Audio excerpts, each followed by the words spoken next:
Posani Murali cinema field లో పనిచేస్తున్నప్పుడు కొత్త కొత్త మ్యూజిక్స్ వినేవాడు. ఇప్పుడు జైల్లో దోమల మ్యూజిక్ వింటూ అలమటించిపోతున్నాడు. అలాగే ఇంటి వద్ద ఉన్నప్పుడు రకరకాల రుచికరమైన non veg items, chicken 65, mutton 55 ఇలాంటివి అన్ని వాళ్ళ భార్య రోజు 3 పూట్ల లేదంటే వారానికి 7 రోజులు తిని హ్యాపీగా ఉండేవాడు. ఏసీలో పడుకొని నిద్రపోయేవాడు. ఇప్పుడు జైల్లో అలా కాదు కదా.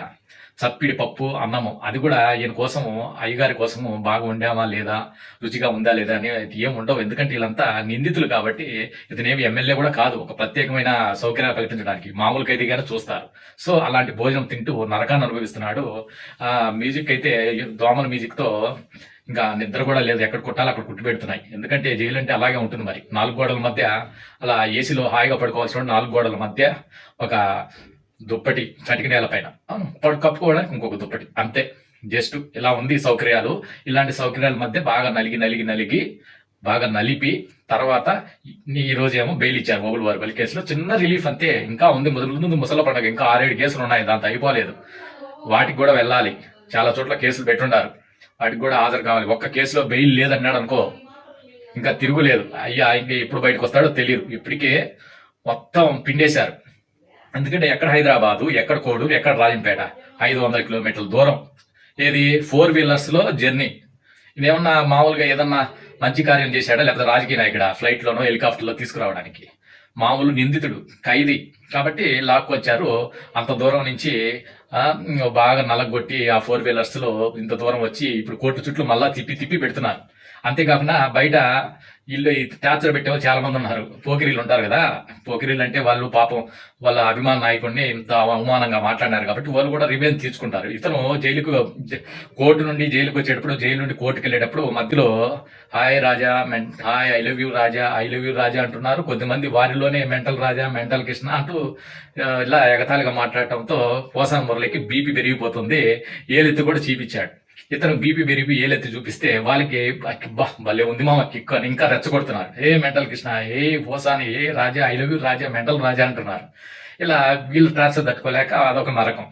ఇలా ఇన్ని నరకాలు. అసలు ఇతని పరిస్థితి ఇంత ముందు ఎలా ఉండేదంటే ఎప్పుడు ఇలాగే ఉంటుంది పరిస్థితి అనుకున్నాడు. ఎందుకంటే ఒక చిన్న చేప ఉదాహరణ చెప్తాను. చెరువు చూసుకొని ఒక చేప ఎగిరెగిరి పడుతుంది. ఎందుకంటే అన్ని నీళ్లున్నాయి, ఇంకా నాకు ఎదురు లేదు, తిరుగు లేదు. ఈ నీళ్ళు ఎండిపోయే లోపల కొన్ని నీళ్లు ఉండగానే వర్షం పడుతుంది, మళ్ళీ ఇన్ని నీళ్లు వచ్చేస్తాయి అనుకున్నది. అలా ఉండే ఆనందంగా ఉండేది, ఎగిరెగిరి పడేది. అలా ఎప్పుడు కాలాలు ఒకటిగా ఉండదు కదా, టైమ్లీ రైన్స్ రావు. కాబట్టి ఒకరోజు చెరువు పూర్తిగా ఎండిపోయింది, చుక్క నీరు లేకుండా. ఇంకా ఆ చేప కూడా ఎండిపోయింది, చచ్చిపోయింది. తర్వాత వర్షం వచ్చేది సచ్చాక. అలాగే పోసాన మురళి కూడా తనకు సపోర్ట్ ఇస్తున్న పార్టీ మళ్ళీ అధికారంలోకి వస్తుంది, మళ్ళీ వస్తుంది. కాబట్టి ఎంతో డిసిప్లైన్ గా, డీసెంట్ గా ఉండే నాయకులు ఎవరున్నారు?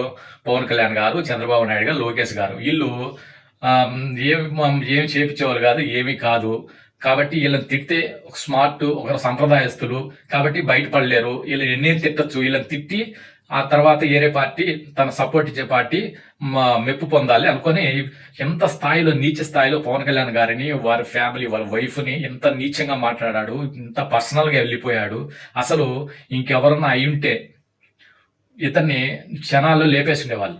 కానీ వాళ్ళు పద్ధతి గల మనుషులు. ఇలాంటి చేపి కూడా చట్ట ప్రకారం పోవాలి కాబట్టి సహనం వహించి పవన్ కళ్యాణ్ గారు ఆగిపోయారు. అంతేకాదు చంద్రబాబు నాయుడు గారిని, లోకేష్ గారిని కూడా వాళ్ళు కూడా పర్సనల్ గా చాలాగా టార్చర్ పెట్టే విధంగా మాట్లాడారు ఆ రోజుల్లో. అసలు వీళ్ళు అనుకుంటే ఒక్క కన్ను సైగ చేస్తే పోసాన నిమిషాల్లో పంపించేయగలరు. కానీ వీళ్ళు అలాంటి రాజకీయాలు చేయరు, అలాంటి కుట్రలు చేసే సంప్రదాయం వీళ్ళకి లేదు కాబట్టి దాంతో బతికిపోయాడు. అందుకో వీళ్ళు అలాంటి చేయరు కాబట్టే కదా మంచి వాళ్ళని ఎప్పుడు తిడుతుంటారు.